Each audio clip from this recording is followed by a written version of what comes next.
je voulais te raconter ma rencontre avec les Maasai. C'est un peuple d'Afrique que j'ai connu au Kenya. Ce sont des êtres plutôt grands et ce qui est amusant, c'est qu'ils vivent dans de petites huttes fabriquées à main de femmes, de grands corps dans de petites maisons. Ils doivent s'adapter et apprendre à entrer dans ces espaces qui paraissent parfois bien petits pour ses grands bras et ses longues jambes. Il y avait cet enfant qui s'appelait Angosio. Je l'ai vite remarqué parce qu'il était entré dans sa maison en se cognant. La tête d'abord, puis un des genoux. Il avait disparu quelques instants à l'intérieur, puis en était ressorti en se mettant un grand coup dans l'épaule. Sur le moment, j'avais trouvé cela amusant. Très vite, j'ai compris que ça n'était a priori pas pour lui, ni pour ses parents qui ne comprenaient pas pourquoi il était si compliqué pour leur fils de s'adapter.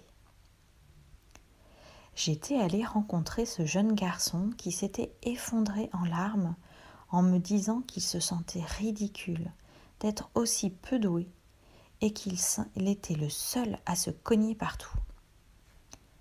Je lui disais que j'en avais vu d'autres dont la tête avait frôlé le toit ou dont le bras avait tapé contre le rebord de la porte.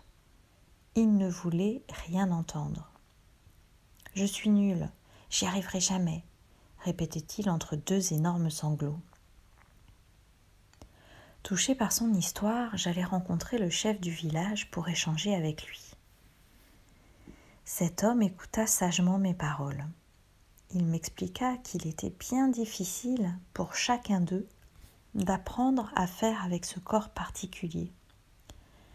Parfois, certains de la tribu ne reconnaissaient pas totalement les qualités de ce corps, et ça créait tout un tas de complications. C'est ce qui arrivait à Angosio.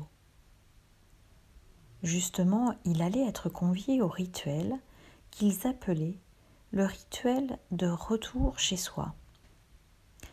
Je n'ai pas eu le droit d'y assister parce que cet événement est un rituel secret de cette tribu. J'ai pu revoir Angosio après.